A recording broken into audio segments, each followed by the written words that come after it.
తిరుమలలో ఒక భక్తుడు ఆలయానికి అవసరమైన కుండలు తయారు చేసే పని చేస్తూ ఉండేవాడు. తన ఇంట్లో వెంకటేశ్వర స్వామిని ఒక కొయ్య బొమ్మగా ప్రతిష్ఠించుకున్నాడు. ప్రతిరోజు కుండలు చేశాక వేళ్లకు అంటిన మట్టితో పూలు చేసి అమితమైన భక్తితో పూజించేవాడు.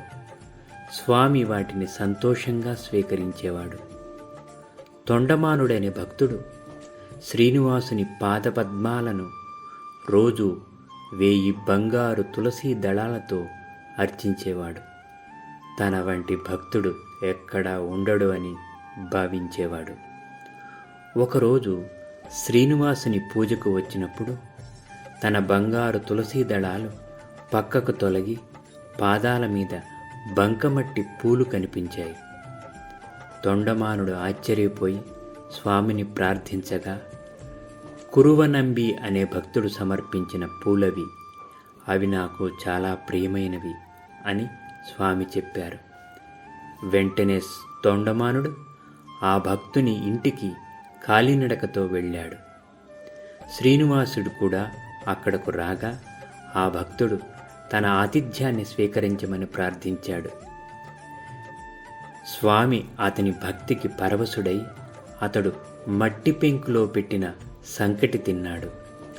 ఆనాటి ఆ భక్తుడిచ్చిన ఆతిథ్యానికి గుర్తుగా శ్రీనివాసుడు ప్రతినిత్యం ఆనంద నిలయంలో మట్టి పెంకులో ఆరగించే నియమాన్ని పాటిస్తూ భక్త ప్రియత్వాన్ని చాటుకుంటున్నాడు. భక్తుని కలిపే వారధి స్వచ్ఛమైన నిత్యమైన భక్తి ఒకటే. ఆ మట్టి పూలలో ప్రేమ ఉంది, చిత్తశుద్ధి ఉంది. ఇటువంటి నిర్మలమైన భక్తికి సంబంధించిన సంఘటనలు భారత భాగవత గ్రంథాలలోనూ కనిపిస్తాయి. తమ అచంచలమైన భక్తితో భగవంతుని కృపకు అర్హత పొందిన భక్త పరమాణువులెందరో ఉన్నారు.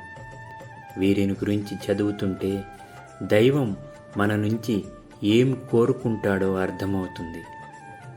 బాధ్యతను విడిచి తనను పూజించే వారిని దేవుడు ఎప్పుడూ మెచ్చడు. పనే దైవం కావాలి. లౌకిక జీవనం కోసం తన పని తాను చేసుకుంటూ మనసులో దైవాన్నే భావిస్తూ సమర్పించే మట్టి పూలనే బంగారు పూల కన్నా శ్రేష్టమైనవిగా దైవం ఎంచుతాడు. ఇటువంటి మరిన్ని ఆధ్యాత్మిక విశేషాల కోసం ప్లీజ్ సబ్స్క్రైబ్ అండ్ షేర్.